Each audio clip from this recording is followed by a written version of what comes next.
Shalom, que Dieu vous bénisse, que la grâce de Dieu repose sur votre vie. Je suis votre frère Élisée Dossa, responsable du ministère catholique Miséricorde.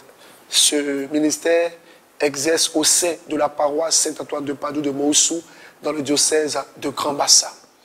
Je suis très heureux, très content de vous retrouver dans ce merveilleux temps, dans cette belle émission, dans ce glorieux moment. Et c'est l'occasion pour dire merci à la régie, aux personnes qui œuvrent, qui travaillent, pour que nous ayons la parole de Dieu chez nous à la maison.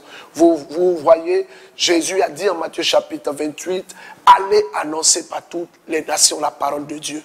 Et c'est le lieu de dire merci à ces personnes qui permettent de ce que nous puissions avoir l'évangile, la parole de Dieu, les messes, les enseignements sur nos ordinateurs, sur nos tablettes, sur nos téléphones, sur nos smartphones. Nous avons la parole de Dieu. En tout cas, je suis très content, très heureux de vous retrouver pour partager avec vous encore un bon moment. Alors, je vous demande de bien vous asseoir. Sans plus tarder, nous allons aborder la question épineuse des malédictions. Mais pas n'importe quelle malédiction. Nous allons parler aujourd'hui des malédictions familiales. Comment une famille peut être placée sous une malédiction? Comment reconnaître que tu es dans une famille qui est réclamée ou qui est rattrapée par des malédictions? Comment avoir connaissance qu'on vit dans une situation de malédiction? C'est pourquoi nous devons avoir la révélation. Nous devons connaître la vérité sur certains points. Jésus a dit en Matthieu chapitre 8 à partir du verset 32. C'est Jésus qui parle sur la grande catéchèse sur la vérité et la révélation du Fils de l'homme. Il dit, vous connaissez la vérité et la vérité vous rendra libre. À vrai dire, la connaissance de la vérité apporte la liberté à un homme. Tu ne peux pas être libre si tu n'as pas connaissance de la vérité. Mais de quelle vérité? De la vérité qui concerne ton histoire, qui concerne ton identité, qui concerne ta famille et qui met même en exercice ce que tu es. C'est pourquoi le diable a posé cette question à Jésus en Matthieu chapitre 4. Si tu es vraiment le Fils de Dieu, cette question touche quoi? L'identité de Jésus. Et nous devons aussi pouvoir connaître notre identité. Revenons à notre message. Comment connaître les malédictions familiales? Déjà, qu'est-ce qu'une malédiction familiale? Une malédiction familiale est définie, selon moi, pour aller dans le sens de ce que je veux dire.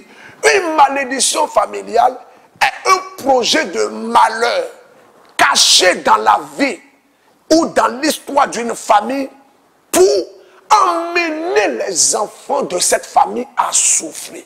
Mais le problème, c'est que une malédiction peut être dans ta vie, mais tu peux ne pas la connaître. Je m'explique. Jésus dit ceci, en Luc chapitre 4, à partir du verset 16. Il dit qu'il est venu annoncer une année de grâce, il est venu libérer les captifs. Mais j'ai lu les 4 évangiles dans la Bible. Jamais on a vu Jésus dans une prison aller libérer des captifs. Mais de quel captif Jésus parle ici? Lorsque Jésus a dit en Jean chapitre 8, à partir du verset 34, il dit que si vous faites le péché, vous êtes esclave du péché. Je vais peut-être t'étonner.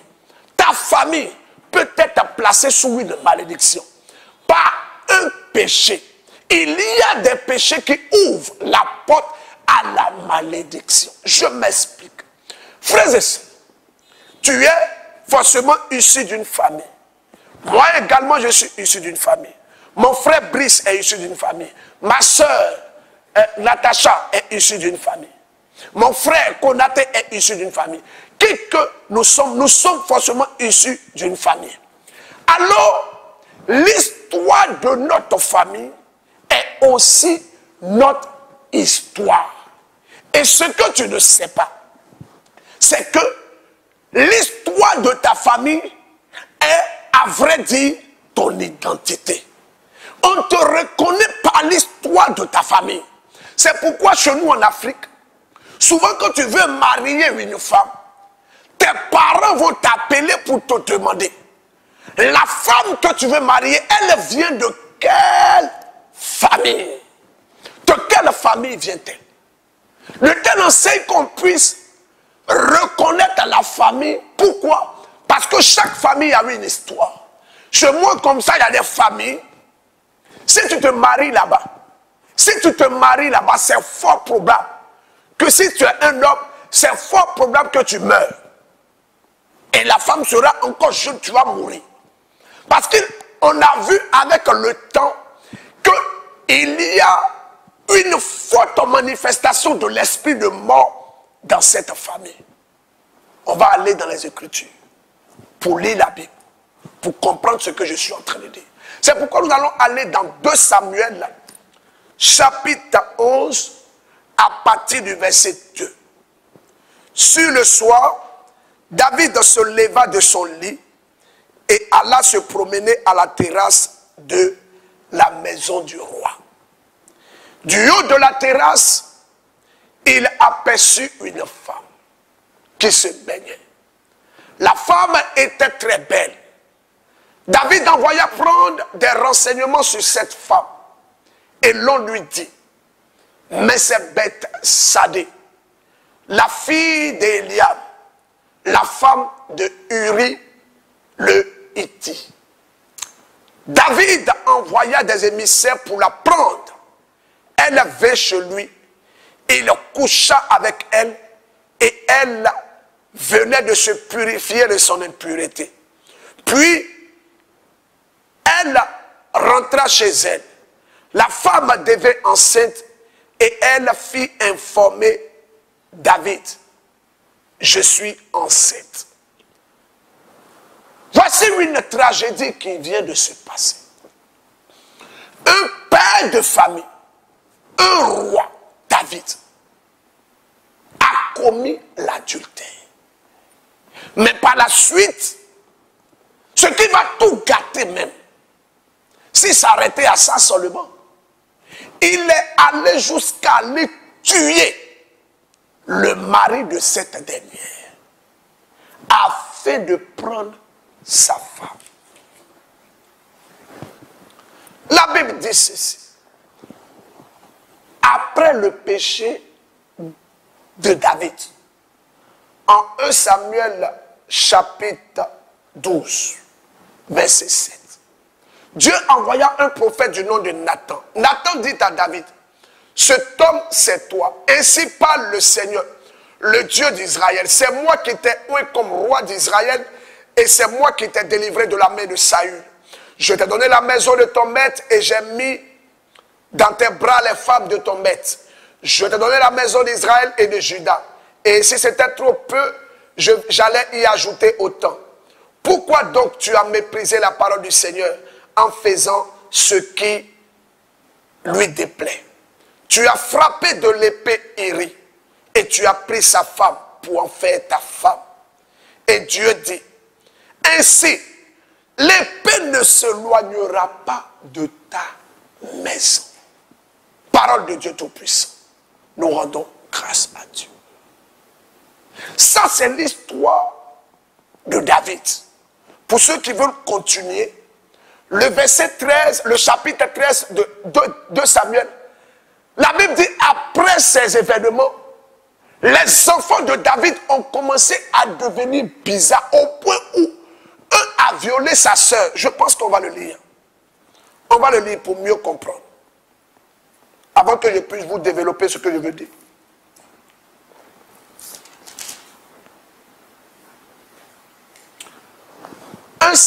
2 Samuel chapitre 13. Voici ce qui arriva ensuite. La Bible dit, voici ce qui arriva ensuite.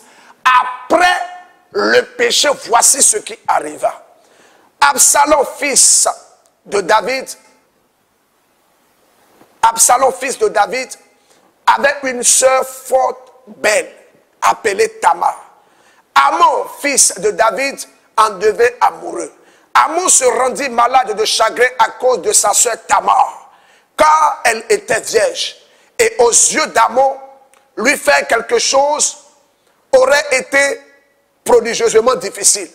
Amon avait un ami nommé Jonadab, fils de Chiméa, frère de David. Jonadab était un homme très avisé. Il dit, pourquoi donc, fils du roi, es-tu déprimé chaque matin? Ne vas-tu pas m'en informer?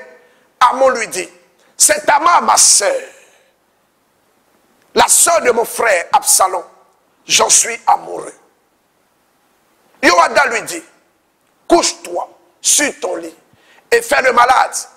Quand ton père viendra te voir, dis-lui, permets que ma soeur Tamar vienne me donner à manger, qu'elle apprête la nourriture sous mes yeux, de manière à ce que je la voie, qu'elle me la porte elle-même et que je mange. Et ce qui s'est passé, le père de ce monsieur est venu le voir. Le roi qui a tué le monsieur à cause des femmes là, il est venu voir son fils. Et son fils dit, oui, je veux que ma soeur vienne me donner à manger. Sa soeur est venue lui donner à manger. Qu'est-ce qui s'est passé? Il a couché avec sa soeur. Je vais maintenant entrer dans le vif du sujet. L'histoire de cet homme s'est entachée et la malédiction est rentrée dans sa famille. Parce qu'il a commis l'un des péchés les plus graves aux yeux de Dieu. Le meurtre. Il a tué quelqu'un. Or, nous aussi. L'histoire de notre famille.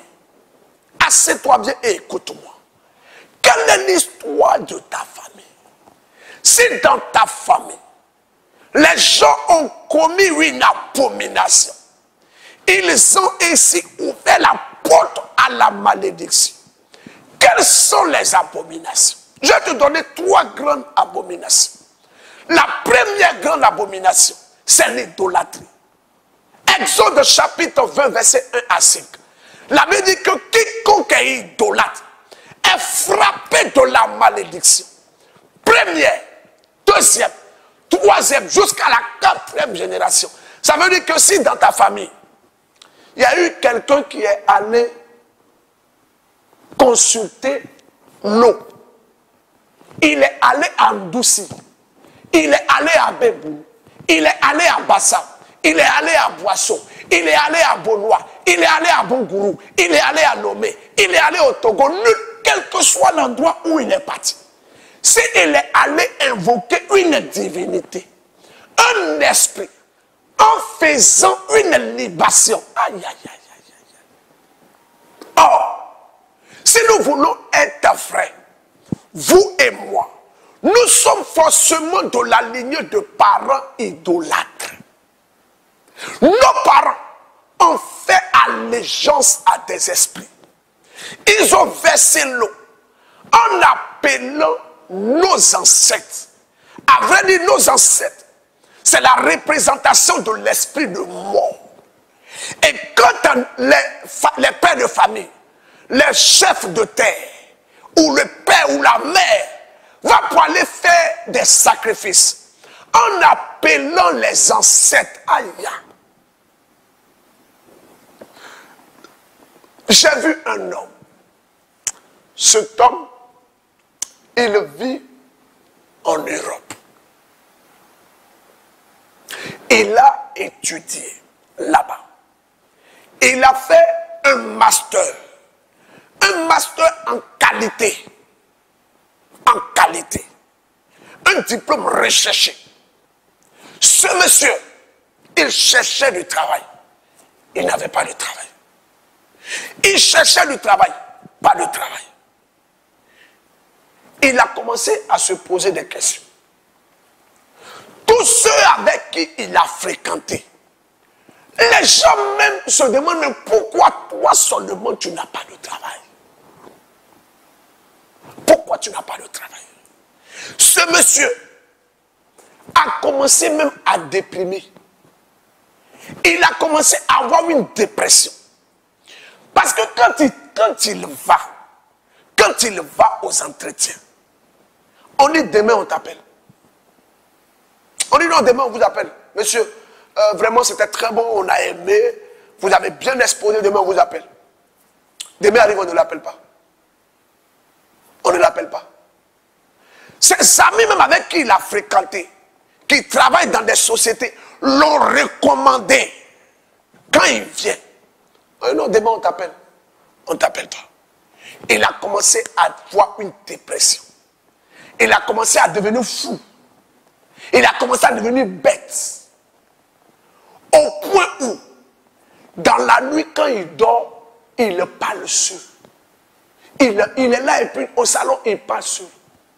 Alors sa compagne lui a dit, ah, la situation que tu vis là, est-ce qu'on ne va pas prier aussi pour confier ça au Seigneur? Il dit, ah, vraiment, votre affaire de Dieu là, moi, je ne crois pas trop en ça. Hein, moi, j'ai les qualités, j'ai les ressources, vraiment, j'ai tout ce qu'il faut, j'ai le bagage. Mais pourquoi est-ce que, voilà, ça, c'est pas fait de prière. Il faut que je tombe sur la bonne personne. 1 an, 2 ans, 3 ans, 4 ans, 5 ans, 6 ans. Sa maman même est allée le voir en Europe. Elle dit que mon fils, ce que tu vis là, c'est pas simple. Et c'est là le monsieur dit à maman, maman, mais on peut faire quoi? Elle dit, on va prier. Et sa maman a commencé à prier. Elle est venue, on a commencé à prier avec son fils, à distance. Et quand on a prié, le monsieur, le Seigneur encore va révéler au cours de la prière. Il me dit que berger, je sens l'odeur des déchets, de caca, des déchets. Je sens comme si ils ont déféqué ici. Je dis, ah bon? Il dit, chaque fois qu'on prie, c'est l'odeur là que je sens. Je sens l'odeur des déchets. Je dis, ah bon? Alors j'ai commencé à comprendre que dans la vie de ce monsieur, il y avait un problème de malédiction. Comment? J'ai interrogé le Seigneur. Seigneur, mais pourquoi ce monsieur, quand on prie, il dit, il sent des déchets? Alors le Seigneur me montre, on dit en béninois, en fond, Zoukodji. Le Seigneur me montre le dépotoir, là où on met les ordures. Et je demande au monsieur, qu'est-ce qui a été fait là où on met les ordures? Il dit, je ne sais pas. Il dit, moi je ne sais pas. Alors je demande à sa maman, maman, oh, ton fils là, quel est le rapport avec lui et les dépotoirs? Sa maman a réfléchi. Elle m'a dit, hé, berger, quand il était plus petit, il est tombé malade. Et il devait même mourir. Et ils nous ont demandé ceci, de couper ses ongles avec ses cheveux et d'aller au dépotoir, de donner un coq blanc, de creuser un gros trou et de l'enterrer vivant. Si on le fait, il sera guéri. Ils l'ont fait. Je vous ai dit tout à l'heure que dès l'instant où on va consulter des esprits, on se place sous la malédiction. Cet homme, par cet acte sacrificiel, a été consacré à l'esprit qui est dans le lieu de dépotoir là-bas. Là où les gens vont déféguer, parce qu'au village, il n'y a pas, pour ceux qui ont fait le village comme moi, au village, il n'y a pas de latrine. Il y a des endroits. Voilà, on appelle ça le lieu de dépotoir. C'est là-bas on fait les besoins et tout.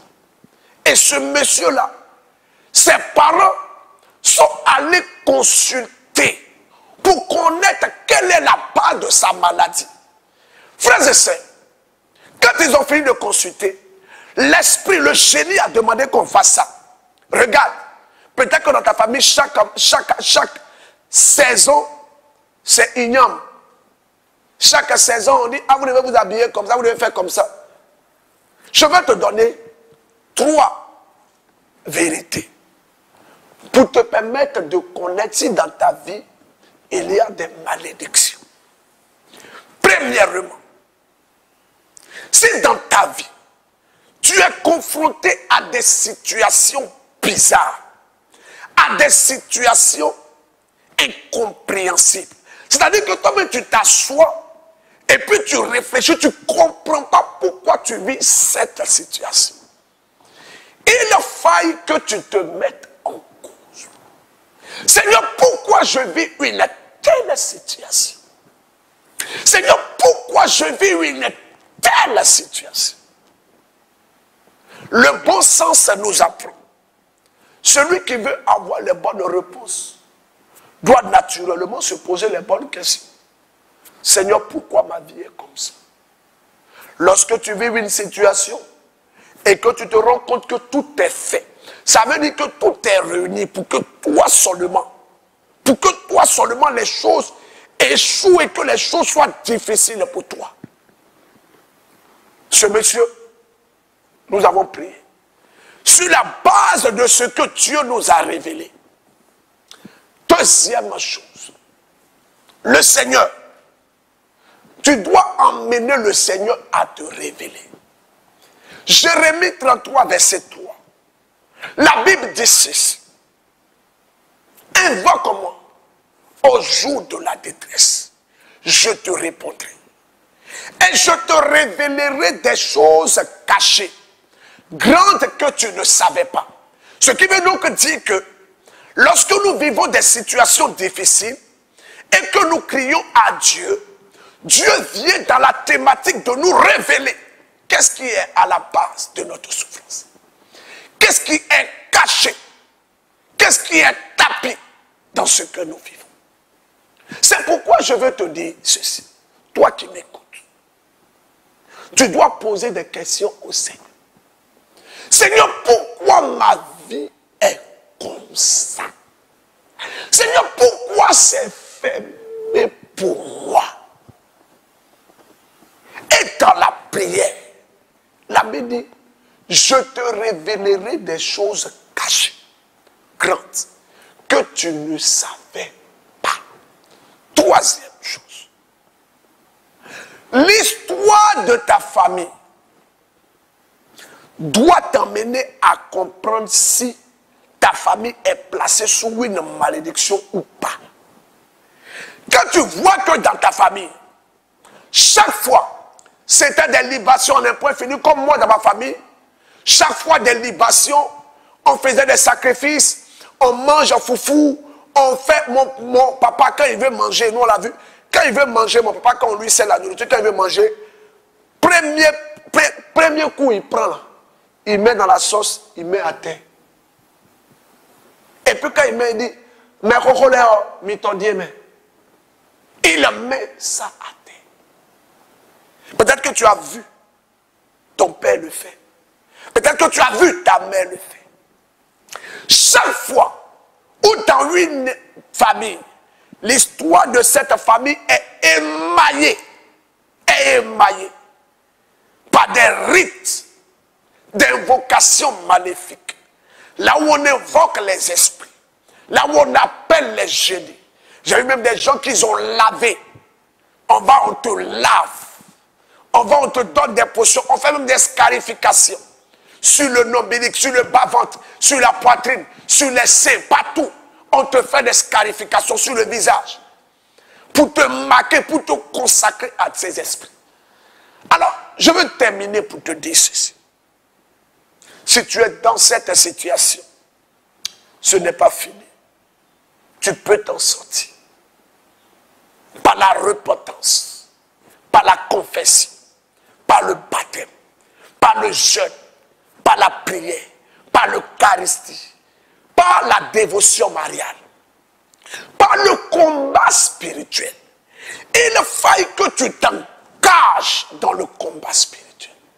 Parce que Paul dit, nous n'avons pas à lutter contre la chair et le sang. Éphésiens chapitre 6 à partir du verset 12. Mais nous avons à lutter contre les forces, les principautés, les autorités, les dominations. Nous avons à lutter contre les esprits mauvais. Nous avons à lutter contre les démons. C'est pourquoi je prie pour toi.